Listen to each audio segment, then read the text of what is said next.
Graça e paz do Senhor Jesus, aqui é o pastor Marcos Paiva do Pregador Aprovado, e nesse vídeo esboço eu quero trazer um dos esboços mais pedidos, que é o esboço de pregação sobre dízimos e ofertas. Isso aqui de fato é um dos que eu mais recebo pedidos para realizar, e isso é porque é um esboço muito importante, é um tema muito importante para se ministrar na igreja, qualquer nível e tamanho de igreja.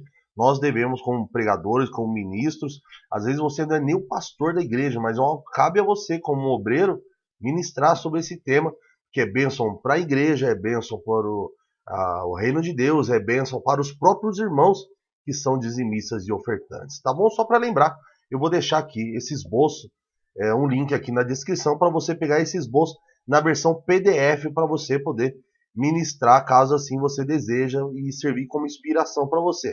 Se você é um membro lá da plataforma EAD, o Pregador Aprovado, eu vou deixar para você esse mapa mental, exatamente esse mapa mental, para você lá utilizar, estudar através dele. Como você sabe, é uma benção utilizar mapas mentais. Vou deixar lá para você esse exato mapa mental para você utilizar e ministrar e até alterar se assim você quiser. Vamos lá então.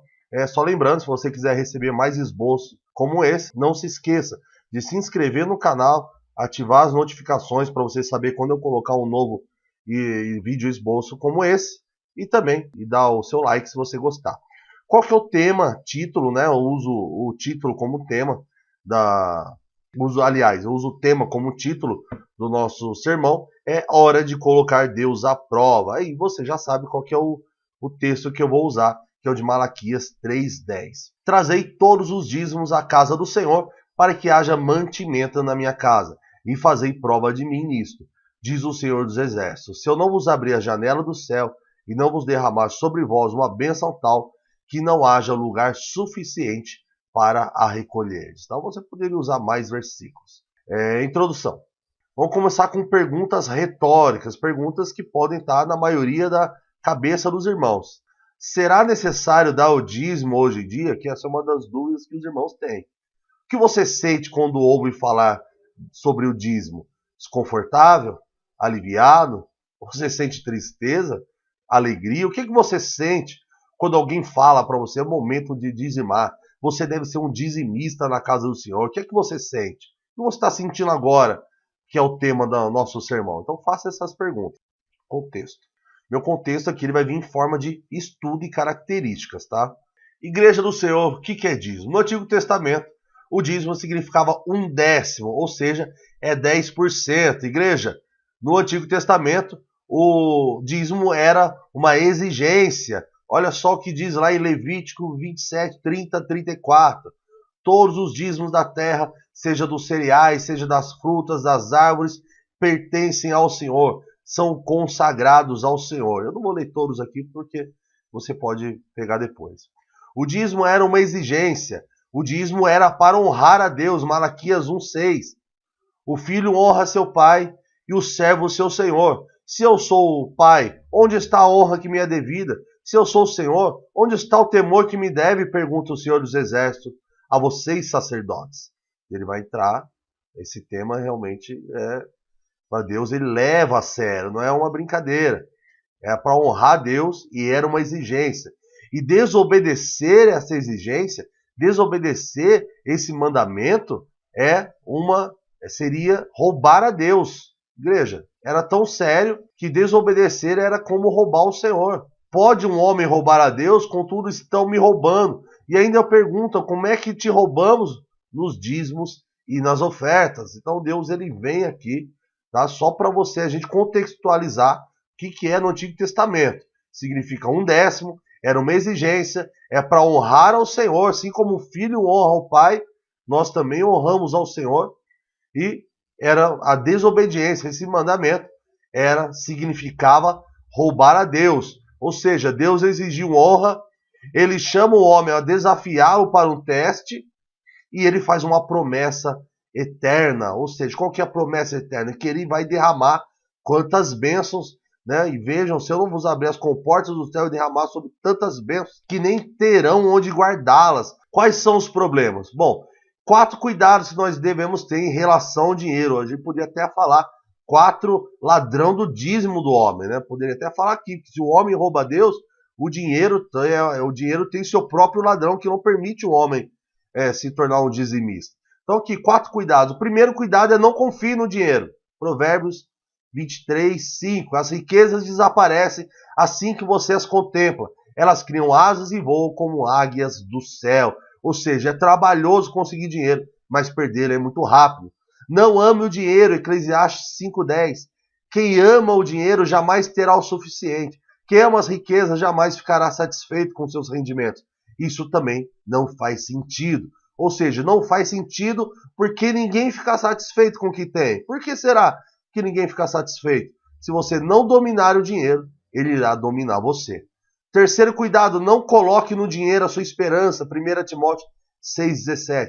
Ordene aos que são ricos no presente mundo que não sejam arrogantes, nem ponham sua esperança na incerteza da riqueza, mas em Deus, que de tudo nos provê ricamente para a nossa satisfação. Olha, é Deus que provê para nós aquilo que precisamos. As riquezas podem deixar o homem arrogante, desprezando a graça de Deus. Olha, quando o homem coloca a esperança no dinheiro, ele não pode acabar esquecendo que seja o que ele for que ele tem, não é dele, é de Deus. É Deus que proveu aquela riqueza para ele. Então o dinheiro pode deixar o homem arrogante, esquecendo de Deus.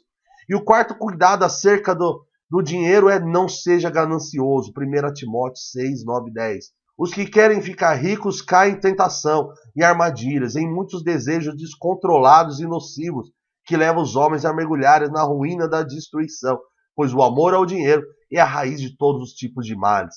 Algumas pessoas, por cobiçarem o dinheiro, desviaram-se da fé e se atormentaram a si mesmos com muitos sofrimentos. Olha só, olha o que o texto diz. O texto está falando que os que querem ficar ricos, ó, eu até anotei aqui para você, vai estar no seu esboço lá, no seu mapa mental. Os que querem ficar ricos caem em tentação. Então ele está dizendo que não é aqueles que são ricos, é aqueles que querem ficar ricos, é aqueles que almejam ficar ricos. As pessoas que almejam e querem ser ricos, eles querem ter o dinheiro, eles já caem nas armadilhas, já caem na tentação sem ter o dinheiro. Então você imagina com o dinheiro em si, o que pode ser uma pessoa dominada pelo dinheiro. E é aqui que ele diz, o dinheiro não é o problema. O texto não diz que você não deve ter dinheiro. O texto não diz que você não deve ter uma vida melhor. O texto não diz que você deve buscar ter melhor salário e melhor condições para a sua família. O texto diz que é o amor ao dinheiro. O amor ao dinheiro é a raiz de todos os tipos de males. E aqui você poderia até citar, né? Pode até citar alguns tipos de males que vêm quando a pessoa ama o dinheiro mais do que ama a vida, mais do que ama a Deus. Que adianta o homem ganhar o mundo inteiro e perder a sua alma? Propósito. Agora, será que é necessário para a igreja dar o dízimo? Será que o dízimo não era algo apenas lá para os judeus do Antigo Testamento? Vamos lá. No Novo Testamento não existe um mandamento para a igreja entregar o dízimo. Em Mateus, Marcos e Lucas, 1 de cada 6 versos trata de dinheiro. Das 29 parábolas que Cristo contou, 16 lidam com uma pessoa e seu dinheiro, como que as pessoas lidam com o dinheiro, para você ver como o dinheiro impacta a vida das pessoas, não importa se é no Antigo Testamento, se é no Novo Testamento. Você vê como que isso estava tão presente no coração das pessoas que a maioria dos versículos tratam de como que a pessoa lida com o dinheiro. Então, ao saber disso, podemos notar que a maneira que a pessoa administra o seu dinheiro reflete muito sobre a sua vida espiritual. Então, se você olhar lá na sua fatura de cartão, se você olhar lá no seu talão de cheque que ninguém usa mais, mas digamos assim, for olhar agora o seu extrato no banco, com o que você está gastando o seu dinheiro? Será que você está pagando conta só? Será que você está só apenas se divertindo? Você está apenas gastando com seus prazeres? Ou será que alguma coisa ali do seu talão de cheque a gente pode ver que você fez uma caridade, que você fez algo na igreja, que você deu seu dízimo para manter a igreja, hein? Então, como está tão presente no Novo Testamento a questão financeira, a gente sabe que isso impacta diretamente na vida espiritual dos irmãos. Então agora o que a gente vai falar? Igreja, hoje eu vou dar 4 razões para você ser um dizimista, mesmo agora da nova aliança. Mesmo sobre a nova aliança, que as pessoas falam Antigo Testamento e Novo Testamento. Então eu vou dar 4 motivos para você hoje, 4 razões, igreja. Imagine se você pregando, tá bom? Estou aqui. Às vezes eu confundo que eu estou pregando e estou falando com pregadores aqui. Então vamos lá. A primeira razão é a validade do princípio, a fidelidade ao princípio, a generosidade contida no princípio e a semeadura no princípio. Porque já que não existe, como nós falamos aqui, a ordem, o mandamento ordenando que a pessoa dê 10%, ainda assim o princípio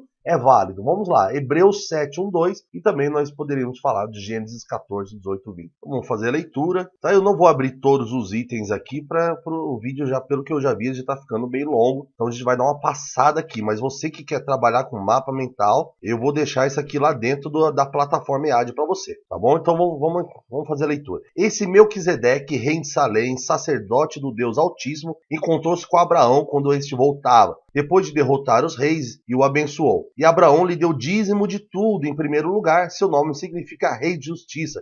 Depois, rei de Salém, que quer dizer rei da paz, tá? Então depois você vai ter lá dentro da plataforma, tá? Também tem lá no PDF, que eu vou deixar grátis para você baixar, só você também ver o link aí embaixo. Mas tá aqui, vai estar tudo para você abrir lá. Mas vamos ler aqui.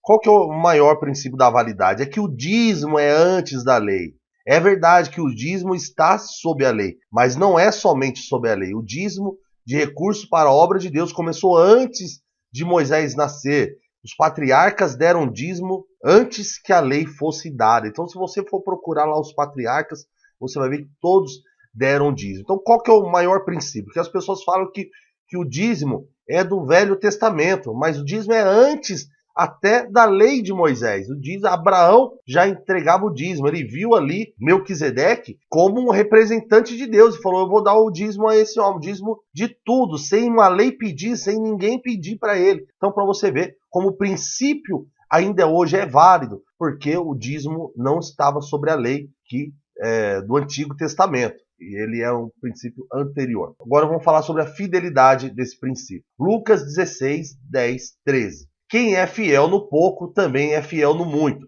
E quem é desonesto no pouco também é desonesto no mundo. Assim, se vocês não forem dignos de confiança e lidar com as riquezas deste mundo ímpio, quem lhes confiará as verdadeiras riquezas? Se vocês não forem dignos de confiança em relação ao que é dos outros, quem lhes dará o que é de vocês? Nenhum servo pode servir a 2 senhores, pois odiará um e amará outro, ou se dedicará a um e desprezará o outro. Vocês não podem servir a Deus e ao dinheiro. Então, o que a gente aprende? O que esse princípio da fidelidade ensina pra gente? Bom, esse texto faz parte de uma parábola onde um administrador de um homem rico foi acusado de desperdiçar os bens. Então você vai ver ali toda aquela história onde Jesus conta daquele homem que o mestre chegou e falou que ele gastou todo aquele dinheiro, tudo que ele tinha colocado ali para ele cuidar, tudo que ele tinha deixado, ele gastou tudo e ele teria que prestar contas e seria demitido. Então, o que é o maior ensino? É que nós, assim como esse administrador da parábola, né, que foi encarregado das coisas do homem rico, nós também somos mordomos, também somos encarregados. E o que temos hoje, de fato, não é verdadeiramente nosso. Tudo é do Senhor. Olha Jó 1, 21. E disse: saí nu do ventre de minha mãe, nu partirei. O Senhor o deu, o Senhor o levou. Louvado seja o nome do Senhor. Então, assim como esse administrador da parábola, somos nós. Tudo o que recebemos é do Senhor. 100% do que recebemos é o Senhor. Então, a parábola, esse texto sobre a fidelidade, ensina que a gente não deve desperdiçar o que o Senhor nos deu. Não devemos desperdiçar, devemos usar. Nós devemos usar ele para abrir portas, para ganhar amigos, para manter as portas da igreja abertas. E lembrando que um dia nós prestaremos conta daquilo que o Senhor nos deu. Então, se não há fidelidade no pouco, não há fidelidade no muito. Se nós não tomamos conta, que o versículo diz, se não há fidelidade na propriedade que é de outro, Deus está falando dele, Deus está falando das coisas dele. Então, se nós não somos fiéis àquilo que é de Deus, como que Deus vai confiar as coisas eternas para nós? Aquilo que será verdadeiramente nosso, que é as moradas eternas. Se a gente não é fiel às coisas que é de Deus, que Deus deu para a gente tomar conta aqui, como que ele vai confiar para nós as moradas eternas. Então, por isso que é importante, por causa da fidelidade ao princípio, a fidelidade às coisas de Deus. Tá? Então, novamente, eu vou deixar isso aqui, tá todo lá no mapa mental, está todo aberto, tá lá para você, tudo liberado nesse mapa mental para você começar a utilizar. Comece a utilizar mapa mental na tua pregação. Terceira razão é a generosidade. Também, irmãos, vos fazemos conhecer a graça de Deus dada às igrejas da Macedônia. Como em muita prova de tribulação houve abundância do seu gozo, e como a sua profunda pobreza abundou em riquezas da sua generosidade. Porque segundo o seu poder, eu mesmo testifico, e acima do seu poder deram voluntariamente, pedindo-nos com muito rogos. Olha só, eles insistiram que aceitássemos a graça e a comunicação deste serviço que se fazia para com os santos. E não somente fizeram como nós esperamos, mas a si mesmos se deram primeiramente ao Senhor e depois a nós pela vontade de Deus. Olha só, eles, a da igreja da Macedônia, eram pessoas pobres, estavam com dificuldade, né?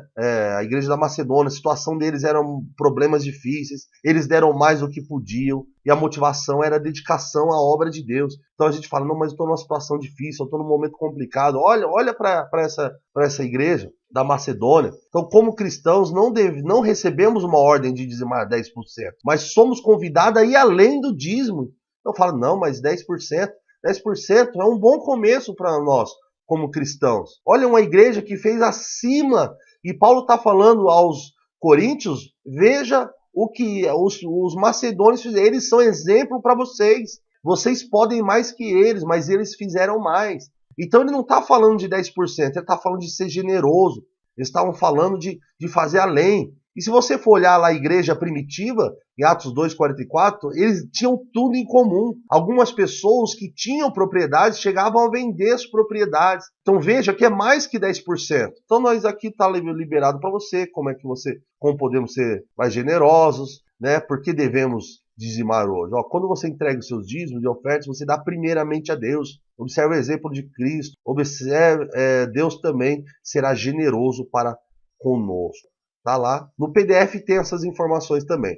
Tá? Fica tranquilo. Mas se você quer trabalhar com mapa mental, está lá. A quarta razão, então vamos lá aqui. A primeira razão é a validade do dízimo hoje, a fidelidade àquilo que o Senhor nos deu, a generosidade do princípio, que o Evangelho não fala de 10%, mas fala para a gente fazer mais. E o princípio aqui, a razão é a semeadura. Lembre-se, aquele que semeia pouco também colherá pouco. Aquele que semeia com fartura também colherá fartamente. Então o que a gente aprende aqui? Porque Paulo usou um ditado popular conhecido para explicar um princípio espiritual. Não deve se semear pouco e esperar colher muito. Isso aí é um contrassenso. Mas o coração de quem semeia muito enche de esperança de uma boa colheita. Olha só que princípio maravilhoso. Se você semear pouco, não adianta esperar muito. Agora, aquele que semeia muito, ele sim pode se encher o coração dele. Ele pode estar o coração dele cheio e fervendo, porque ele sabe que vai colher muito. Tá? Então, como nós devemos semear? 2 Coríntios 9:7. Cada um contribui segundo propôs no seu coração, não com tristeza ou por necessidade, porque Deus ama ao que dá com alegria. Então nós devemos semear segundo aquilo que está no teu coração, não com tristeza, porque Deus não vai receber, não por necessidade, não é por obrigação, mas é de uma forma voluntária, e fazer com alegria, tá bom? E por que nós devemos dizimar hoje? Porque a semente fora da terra ela continua sendo uma, mas a semente lançada no solo se multiplica e assim gratifica aquele que plantou. Se você não contribui na obra do Senhor, você tem muitas sementes plantadas. Tá? Então a sua semente fora da terra, ela não vai produzir muita coisa. Conclusão, vamos fazer aqui um apelo agora. Se devemos ser dizimistas ainda hoje, Deus também manterá sua promessa. Ser dizimista é um verdadeiro teste para o coração. Já diz a palavra, onde estiver o seu tesouro, aí estará também o vosso coração. Então o princípio, igreja do Senhor, é válido. Seja fiel no pouco. Seja generoso segundo o que você pode fazer. Semeie com alegria e depois faça a prova do Senhor. Porque, ora, se ainda existe a validade de você dar o dízimo hoje, então ainda existe a validade da promessa. Então a resposta que você queria, igreja, se você estava em dúvida se você devia dizimar hoje, foi anunciada. Deus respondeu para você. O que você precisa fazer é tornar-se um bom mordomo naquilo que Deus lhe deu.